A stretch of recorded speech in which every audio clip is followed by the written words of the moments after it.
Hello students, आपण last लेक्चरमध्ये exercise 1.1 mathematical logic या एक्सरसाइजमध्ये what do you mean by statement, statement कशाला म्हणतात, एखादं सेंटेन्स स्टेटमेंट आहे की नाही, आणि जर ते स्टेटमेंट असेल तर त्याची ट्रूथ व्हॅल्यू काय, इथपर्यंतचा पार्ट आपण लास्ट लेक्चरमध्ये पाहिलेला होता.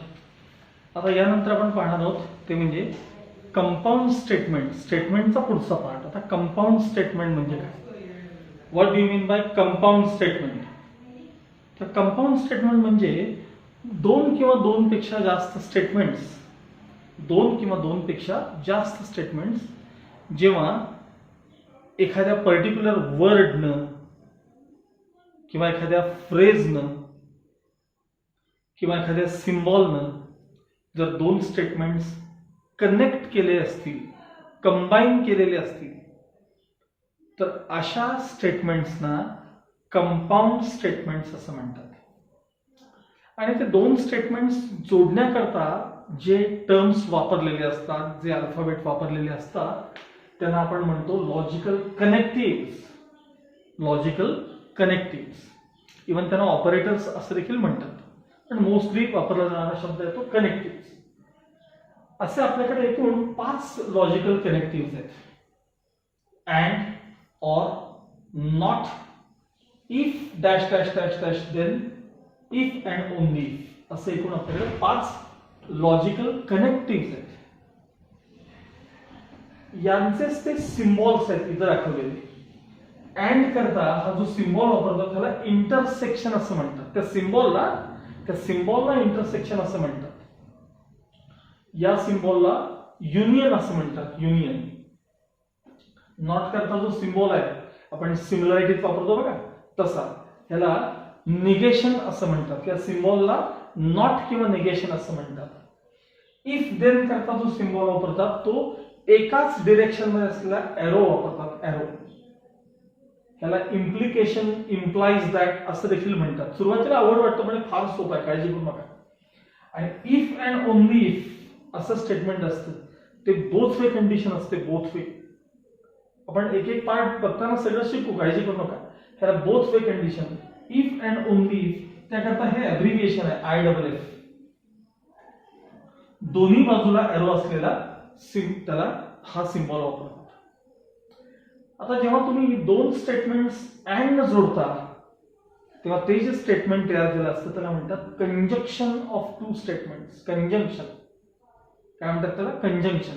दोन स्टेटमेंट जेव्हा अँड न जोडले जातात त्याला कंजंक्शन असं म्हणतात. दोन स्टेटमेंट जेव्हा ऑर न जोडले जातात, ऑर, त्याला डिसजंक्शन असं म्हणतात. आता हे काय प्रकार आहे अँड न जोडलं दोन स्टेटमेंट आपण बघू. लक्षात, एक स्टेटमेंट पी बघू आपण. पी स्टेटमेंट्स जनरली स्टेटमेंट्सना P, Q, R, S असे अल्फाबेट्स वापरतात. मग त्यातलं हे जे पी स्टेटमेंट आहे ते असं आहे, Mumbai is the capital of Maharashtra. हे पी स्टेटमेंट आहे. आणि क्यू स्टेटमेंट असं आहे, Delhi is the capital of India. ते ट्रू आहे, फॉल्स आहे, त्याच्याकडे आता काहीही बघू नका, फक्त हे दोन स्टेटमेंट कळले का बघा. तर पी आणि क्यू ह्या दोघांना समजा अँड न जोडा असं म्हणलं तर तुम्ही हे स्टेटमेंट कसं सांगाल, तर Mumbai is capital of Maharashtra and Delhi is capital of India, हे जे दोघांना कंबाईन करून स्टेटमेंट तयार झाले याला म्हणतात conjunction of two statements. P and Q यांचं ते काय झालं, कंजंक्शन. असं जेव्हा दोन स्टेटमेंट्स युनियन न जोडतात, ऑर, म्हणजे आता मला खूप रिकामा वेळ आहे, आता मी काय करू, तर किंवा पर्टिक्युलर एखाद्या स्टुडंटचं नाव घेऊया आपण, कारण आय वगैरे असं आलं की ते स्टेटमेंट होत नाही. मग जर प्रकाश, एक तर त्याला भरपूर रिकामा वेळ आहे, तो काय करेल, प्रकाश विल आयदर स्टडी ऑर, आता इथं ही शी जे असेल ते वापरलं तर चालतं बरं का, or he will go to a cinema or to a movie. Prakash will either study or he will go to watch a movie. म्हणजे इथं दोन स्टेटमेंट आहेत. प्रकाश विल स्टडी हे एक स्टेटमेंट आहे आणि Prakash will go to watch a movie असं दुसरं. या दोघांना आपण ऑर न जोडलेलं आहे, तर याला म्हणायचं डिसजंक्शन ऑफ टू स्टेटमेंट्स. तर अशा प्रकारचे आपल्याला हे निगेशन म्हणजे ऍक्च्युअली निगेशन हे जे आहे हे पर्टिक्युलरली एक हे जे कनेक्टिव्ह आहे हे निगेशन याला म्हणतात युनरी कनेक्टिव्ह. युनरी कनेक्टिव्ह म्हणजे इथं दोन स्टेटमेंट्स जोडण्याकरता नॉट वापरत नाहीत. इथं एकच स्टेटमेंट मॉडिफाय करण्यासाठी नॉट वापरतात. उदाहरणार्थ Mumbai is capital of Maharashtra हे स्टेटमेंट त्यात नॉट हे कनेक्टिव्ह वापरायचं. Mumbai is not the capital of Maharashtra. इथं दोन स्टेटमेंट जोडले जात नाही म्हणून याला म्हणतात युनरी कनेक्टिव्ह. युनरी म्हणजे सिंगल. आणि हे जे आहेत ना बाकीचे हे बाकीचे सगळेच दोन स्टेटमेंट्सना कंबाईन करण्याकरता वापरतात. ते बायनरी कनेक्टिव्ह आहेत. बायनरी म्हणजे दोघांना जोडणार.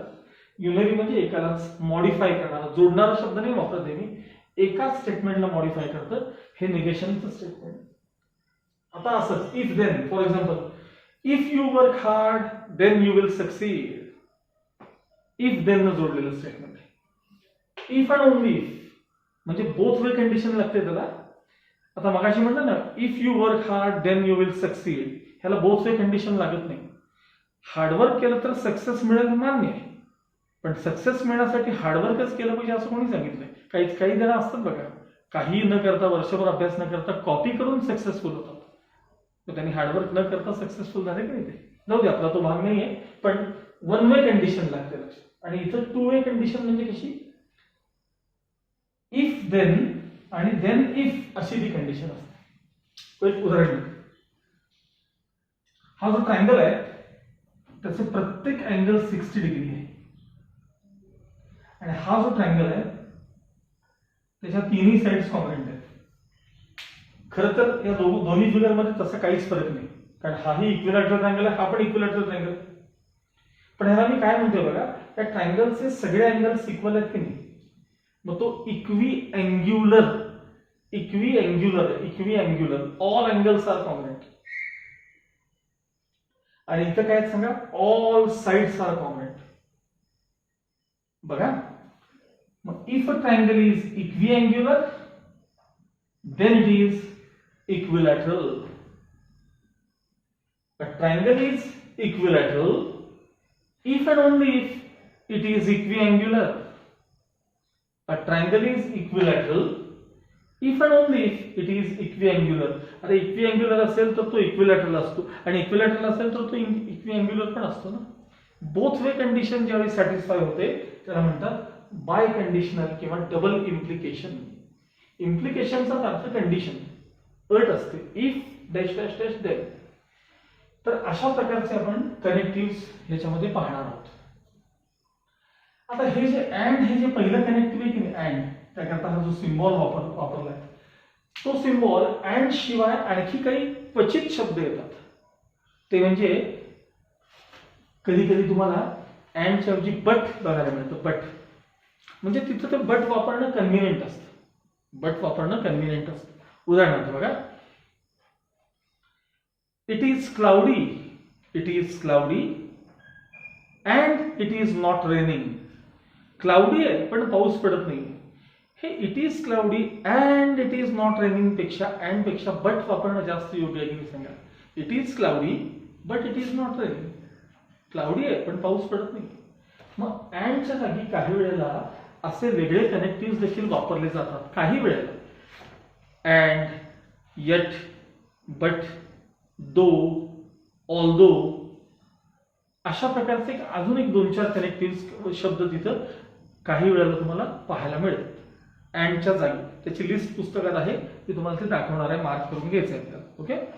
आता तुम्हाला टेक्स्टबुकमध्ये पहिल्यांदा पेज नंबर 3 काढा बरं. टेक्स्टबुकमध्ये सगळं समोर ठेवा. टेक्स्टबुक तिथं जिथं तुमचा एक्सरसाइज संपला आहे तिथं खाली पहिल्यांदा लॉजिकल कनेक्टिव्ह म्हणजे काय सांगितलेलं आहे हा पॅराग्राफ मी सांगितल्याप्रमाणे हा लेसन वाचल्यासारखं हे वाचायचं बरं काय सारखं वाचायचं.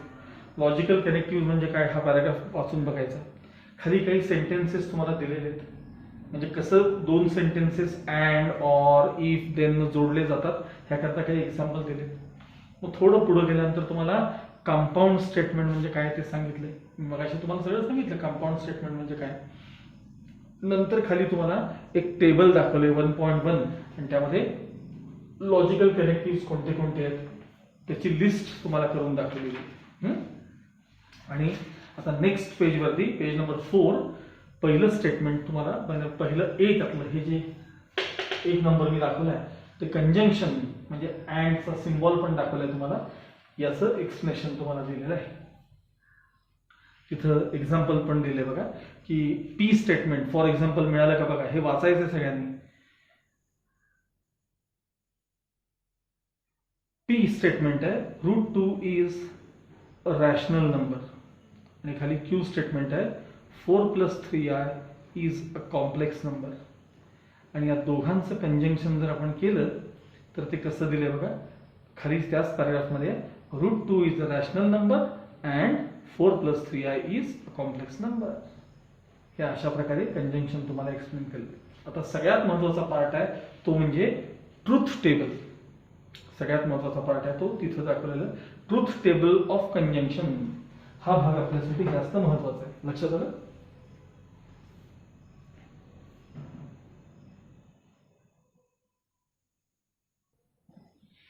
ओके, आता आपण जे पाहणार आहोत हे याला ट्रुथ टेबल्स असं म्हणतात. ट्रुथ टेबल्स, ट्रुथ व्हॅल्यू म्हणजे काय आपण हे यापूर्वी पाहिलेलं आहे. जेव्हा आपण दोन स्टेटमेंट अँड न जोडतो किंवा दोन स्टेटमेंट ऑर न जेव्हा जोडतो ऑर न, तेव्हा ते कंपाऊंड स्टेटमेंट जे तयार होतं त्याची ट्रुथ व्हॅल्यू काय असते. मग याकरता ज्या पॉसिबिलिटीज आहेत त्या कशा असतात बघा. समजा आता मला सांगा एखादं स्टेटमेंट एकतर ट्रू असतं किंवा फॉल्स असतं, यापेक्षा वेळ काही नसतं. समजा स्टेटमेंट पी जे आहे तुमचं हे ट्रू आहे आणि हे देखील दुसरं स्टेटमेंट पण ट्रू असेल, तर त्यावेळेस दोन्ही स्टेटमेंट जर ट्रू असतील तर त्यांना अँड न जोडून तयार झालेलं जे स्टेटमेंट आहे ते देखील ट्रू असतं. हा त्याचा अर्थ. आता एक मागाशी उदाहरण सांगितलं बघा. काय वाटतं बघा तुम्हाला, विचार असं काय, तुम्हाला काय वाटतं. मी एक स्टेटमेंट असं म्हणतो की Mumbai is capital of Maharashtra. सांगा हे ट्रू आहे का फॉल्स आहे. अर्थात ट्रू आहे, म्हणजे स्टेटमेंट पी ट्रू आहे तुमचं. दुसरं स्टेटमेंट काय सांगितलं तुम्ही तुम्हाला, Delhi is capital of India. हे ट्रू आहे का फॉल्स आहे. ट्रू आहे. मग मला सांगा दोन स्टेटमेंट मी अँड जोडतो आणि मग स्टेटमेंट कसं होतं सांगा. Mumbai is capital of Maharashtra and Delhi is capital of India. काय चुकीचं याच्यामध्ये, काहीच नाही. म्हणजे हे कंपाऊंड स्टेटमेंट कसं आहे, ट्रू आहे. हा त्याचा अर्थ आहे. लक्षात आलं का म्हणून. दुसरी पॉसिबिलिटी, तुमचं पहिलं स्टेटमेंट ट्रूच आहे आणि दुसरं स्टेटमेंट समजा जर फॉल्स असेल तर ते ओव्हरऑल स्टेटमेंट फॉल्स आहे असं म्हटलं जातं. आता समजा कसं वाटतं बघा, पहिलं स्टेटमेंट माझ्यासारखं ट्रू ठेवतो, Mumbai is capital of Maharashtra, true आहे. दुसरं statement Miraj is capital of India, false आहे. आता कसं वाटतं बघा तुम्हाला, Mumbai is capital of Maharashtra and Miraj is capital of India. हे ओव्हरऑल स्टेटमेंट तुम्हाला कसं वाटलं, फॉल्स वाटलं. ओव्हरऑल म्हणतो मी, ओव्हरऑल स्टेटमेंट काय, फॉल्स आहे. तसं आता मी डायरेक्ट पुढे कंटिन्यू करतो. समजा पहिलं स्टेटमेंट तुमचं फॉल्स आहे पहिलं, आणि दुसरं समजा ट्रू असेल दुसरं, तरी मगासारखाच इफेक्ट येतो आणि हे स्टेटमेंट फॉल्स, कंपाऊंड स्टेटमेंट जे तयार होईल ते फॉल्स असतं. आणि समजा पहिलं स्टेटमेंट फॉल्स आहे, दुसरं स्टेटमेंट देखील फॉल्स आहे, तर ओव्हरऑल दोन्ही स्टेटमेंट काय वाटतं तुम्हाला, फॉल्स वाटतं. समजा उदाहरणार्थ असं म्हणलं मी, Pune is capital of Maharashtra, Pune is capital, false आहे की नाही बघा. Pune is capital of Maharashtra and Miraj is capital of India. काय वाटतं तुम्हाला, दोन्ही स्टेटमेंट ओव्हरऑल स्टेटमेंट काय आहे ते फॉल्स आहे. म्हणजे थोडक्यात पी इंटरसेक्शन क्यू ह्या तुम्हाला 4 पॉसिबिलिटीज आहेत. पहिलं ट्रू असेल, दुसरं ट्रू असेल तर अँड न जोडून तयार झालेलं स्टेटमेंट देखील ट्रू असतं. पहिलं ट्रू असेल, दुसरं फॉल्स असेल तर अँड न जोडून तयार झालेलं स्टेटमेंट फॉल्स असतं. अशा प्रकारे हे फॉल्स असेल, हे ट्रू असेल तरी हे फॉल्स असतं, हे फॉल्स असेल तरी हे काय असतं, फॉल्स असतं. आता युनियनचा पार्ट बघूया. हे कंजंक्शनचं झालं. आता आपण डिस्जंक्शनचं पाहणार आहोत. हे जे टेबल्स आहेत ते तुमच्या टेक्स्टबुक मध्ये खाली असे ग्रीन कलर मध्ये दाखवलेत बघा टेबल्स. हे टेबल्स लक्षात ठेवायचे असतात, पाठ अजिबात करायचे नसतात. मी सांगतो कसं लक्षात ठेवायचं.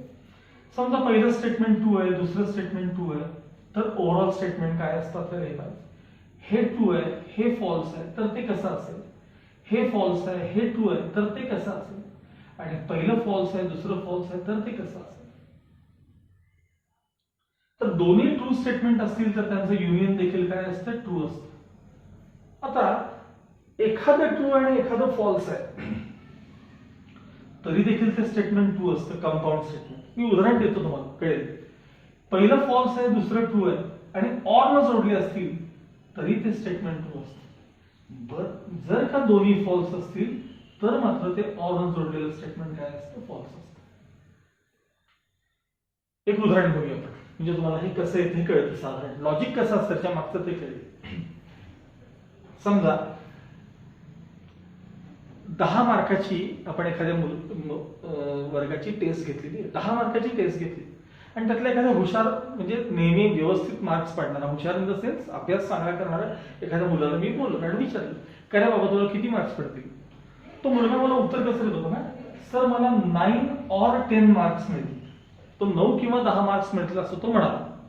9 किंवा 10 मार्क पडतील. पेपर चेक झाला, पेपर चेक झाला, खरोखरच त्याला 9 मार्क पडले होते. तो काय म्हणला, मला 9 किंवा 10 पडतील. 9 मार्क्स मला मिळाले. मग मला सांगा, तो म्हणताना असं म्हणलं होतं मला आयदर 9 or 10 मार्क्स मिळतील. मग 9 मार्क पडले तर ते स्टेटमेंट त्याचं ट्रू आहे की नाही सांगा? भलेही त्याचा सेकंड पार्ट फॉल्स आहे, कारण तो म्हणताना काय म्हणलं होतं मला 9 किंवा 10 मार्क पडतील. मग 10 नाही पडले म्हणजे ते फॉल्स झालं. पण एक त्यातला पार्ट ट्रू आहे की नाही? 9 किंवा 10 मार्क पडतील, 9 पडले, काय चुकी झाली? ओव्हरऑल स्टेटमेंट त्याचं ट्रू आहे. दुसरं, 10च्या 10 मार्क पडले म्हणजे 9 पडलेच नाही, म्हणजे एक पार्ट त्याचा फॉल्स झाला, दुसरा पार्ट मात्र ट्रू झाला. म्हणजे दोन्हीच्या दोन्ही तुम्ही स्टेटमेंटकडे बघितलं तर एखादा तरी पार्ट त्यातला फॉल्स असला आणि दुसरा ट्रू असला तर ते ओव्हरऑल स्टेटमेंट ट्रू असतं. हा, पण जर का त्या मुलाला 7च मार्क पडले, 9 पडणे 10 पडणे, त्याचं पहिलं स्टेटमेंट तुम्हाला 9 पडतील, दुसरं स्टेटमेंट होतं मला 10 पडतील, पण ते दोन्ही कशाला जोडले होते? ऑर न जोडले होते. 7 मार्क पडले, म्हणजे पहिलंही फॉल्स दुसरंही फॉल्स, दोन्ही फॉल्स असेल तर ते ओव्हरऑल स्टेटमेंट काय असतं? फॉल्स असतं. तर असं हे तुमचं युनियनचं टेबल तयार झालं. आता लक्षात ठेवताना काय करायचं ते सांगतो, ऐका. इंटरसेक्शन मध्ये एक, या दोघांमध्ये एक जरी फॉल्स असेल तर तिकडे फॉल्स लिहायचं. इंटरसेक्शन मध्ये एक जरी फॉल्स असेल तर फॉल्स. हे लगेच कळत नाही पण नंतर नंतर समजायला लागते बघा. इंटरसेक्शन दोघांमध्ये एक जरी फॉल्स असेल तर फॉल्स, एक जरी फॉल्स असेल तर फॉल्स, एक जरी फॉल्स असेल तर फॉल्स. आता या दोघांमध्ये एक तरी फॉल्स आहे का? नाही, मग ते ट्रू. तसं युनियनमध्ये एक जरी ट्रू असेल तर ट्रू असं म्हणायचं. एक स्टेटमेंट जर ट्रू असेल तर ओव्हरऑल कंपाऊंड स्टेटमेंट काय असतं? ट्रू असतं. एक जरी दोघांना ट्रू असेल तर ट्रू, दोघांपैकी एक ट्रू असेल तर ट्रू, दोघांपैकी एक ट्रू असेल तर ट्रू, दोघांमध्ये एकही ट्रू नाहीये म्हणून ते स्टेटमेंट काय? फॉल्स आहे. हे असे लक्षात ठेवायचे. नंतर मी सारखं म्हणून तुम्हाला पाठ होऊन जातो. इंटरसेक्शन मध्ये एक स्टेटमेंट जरी फॉल्स असेल तर ओव्हरऑल स्टेटमेंट फॉल्स असतं आणि युनियन मध्ये एक जरी ट्रू असेल तर ओव्हरऑल स्टेटमेंट काय असतं? ट्रू असतं. Okay.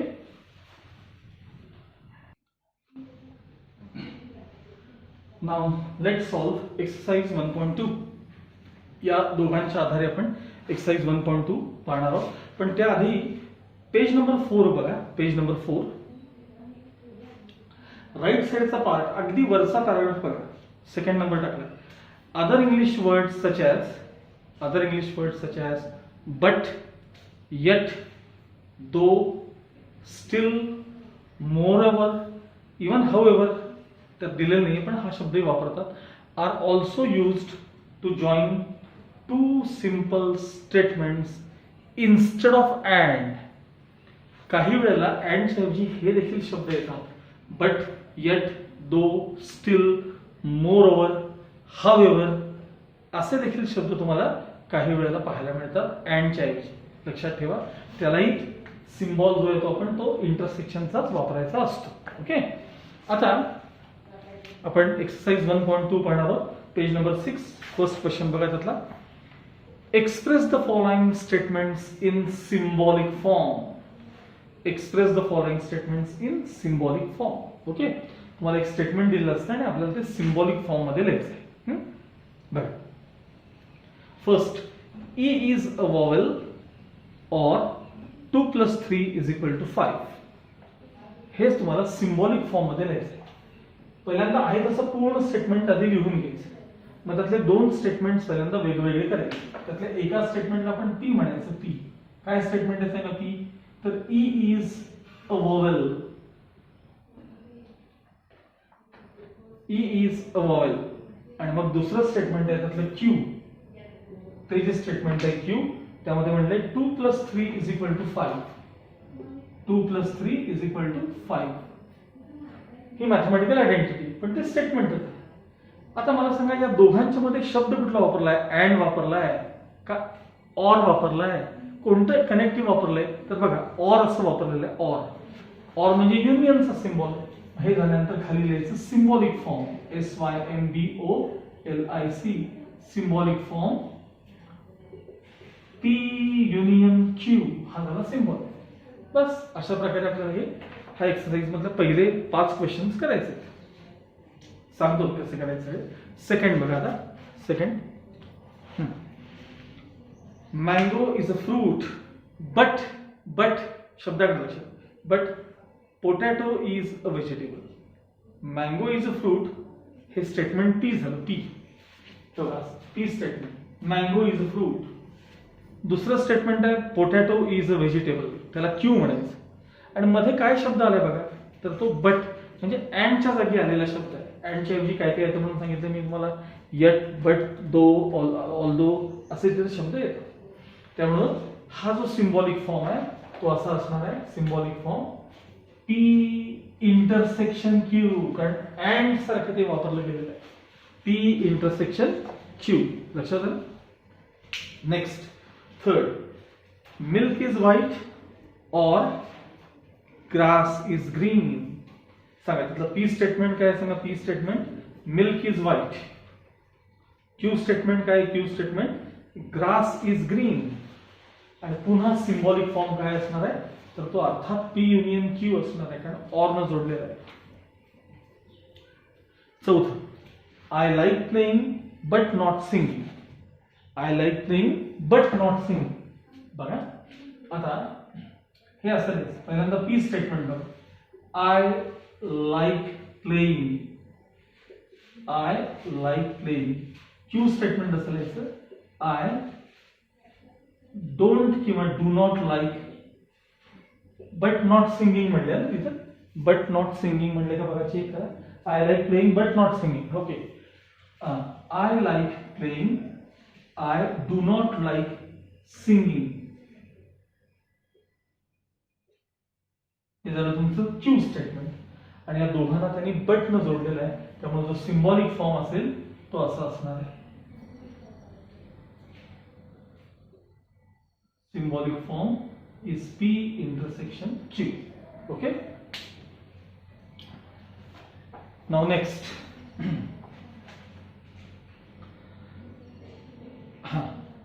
Even though it is cloudy, it is still raining. Even though it is cloudy, it is still raining. काय म्हणले बघा, जरी क्लाउडी असेल तरी आता काय होतंय, इट्स रेनिंग असं म्हणलेलं आहे. Even though it is cloudy, it is still raining.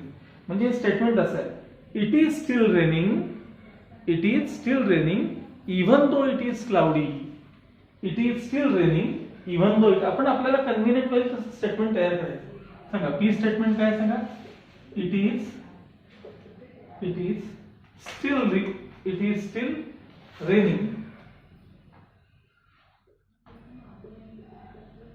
Still raining. आणि क्यू स्टेटमेंट आहे इट इज क्लाउडी. फक्त क्लाउडीच म्हणले का बघा, even though it is cloudy. Okay,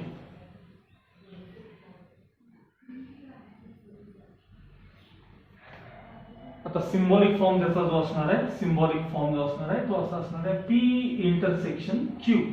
आणि ते बट न जोडलेलं आहे. दो इट इज बट, दो अशा अर्थानं. हा त्याचा symbolic form. Next question number 2 मध्ये काय विचारलं बघा. आता सेकंड क्वेश्चन मध्ये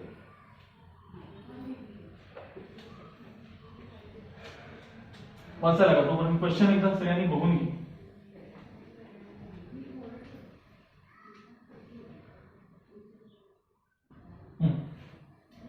write the truth values of the following statements.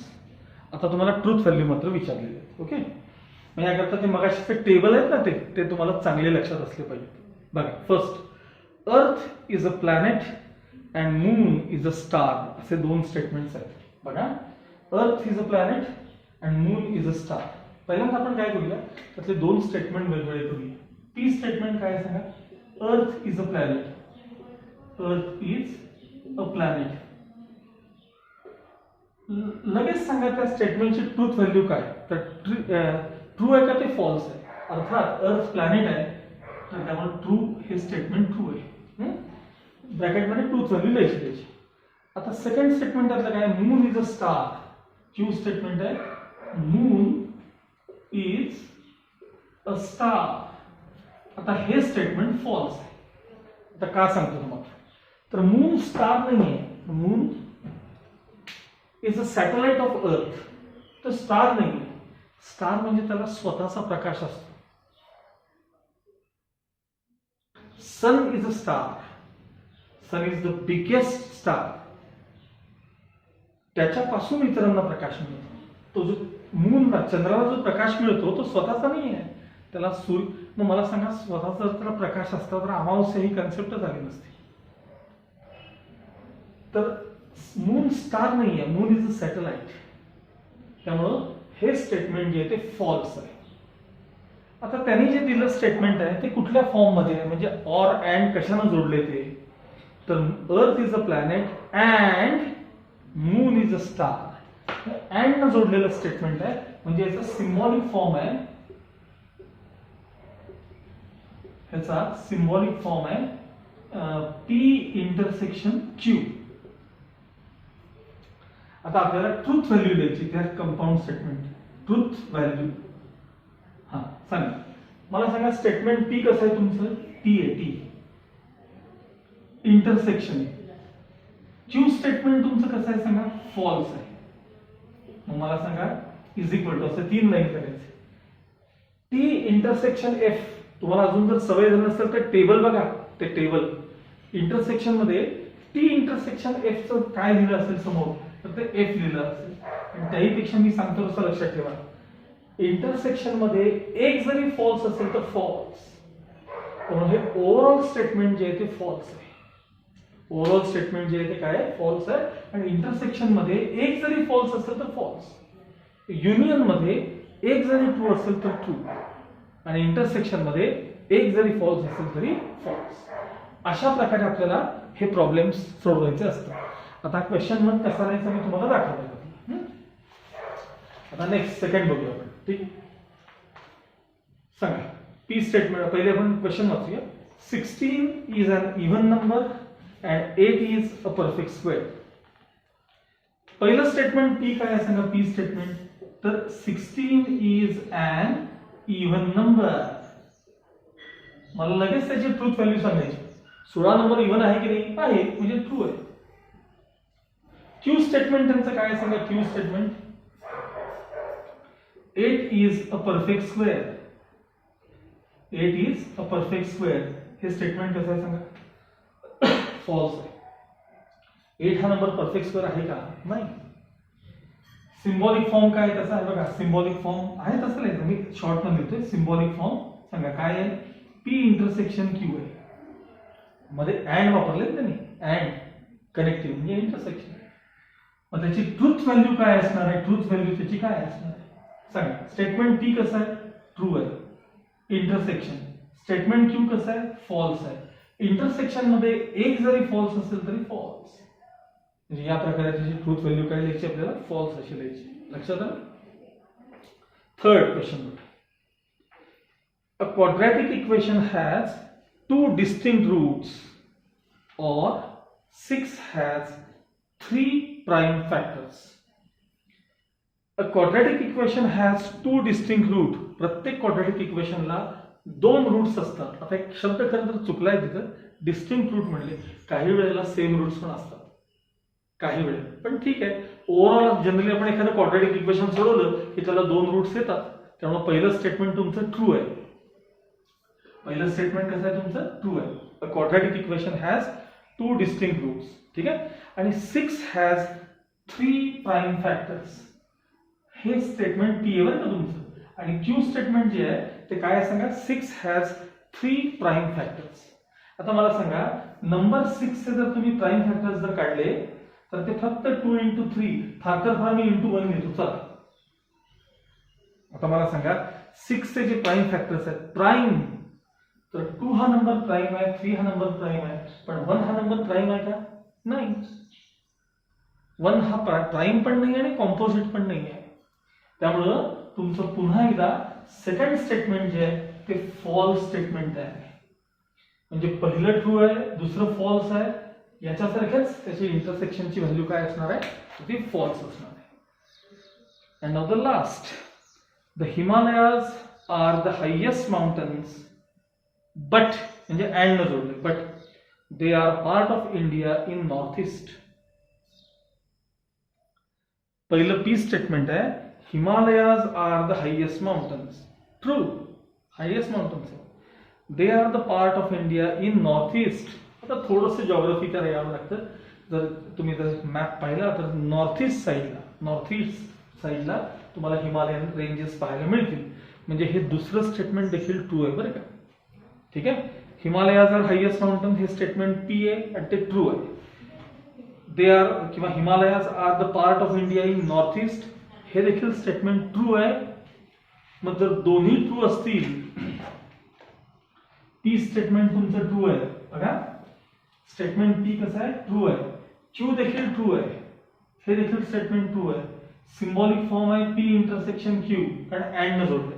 Symbolic form आहे पी इंटरसेक्शन क्यू. मग आता आपल्याला ट्रूथ व्हॅल्यू द्यायची. पहिलं ट्रू आहे इंटरसेक्शन, दुसरंही ट्रू आहे. मग जर दोन्ही ट्रू असतील तर त्यांचं इंटरसेक्शन देखील काय असतं? ट्रू असतं. म्हणजे ओव्हरऑल स्टेटमेंट काय आहे? ट्रू आहे.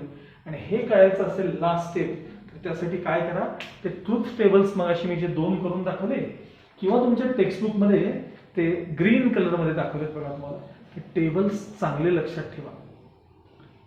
पहिलं ट्रू असेल, दुसरं ट्रू असेल तर इंटरसेक्शन काय असतं. आणि त्याहीपेक्षा मी सांगितलेला पर्याय, इंटरसेक्शन मध्ये एक जरी फॉल्स झालं की फॉल्स, अदरवाईज बाकी ट्रू. आणि युनियन मध्ये ऑर युनियन, त्यामध्ये एक जरी ट्रू असेल तरी ट्रू, बाकी सगळे फॉल्स. यावरून तुम्हाला हे 2 ट्रूथ टेबल्स लक्षात ठेवता येतात. ओके. एक्सरसाइज 1.2 मी एक्सप्लेन केलेला आहे, तो सगळ्यांनी आता वहीमध्ये लिहून ठेवा.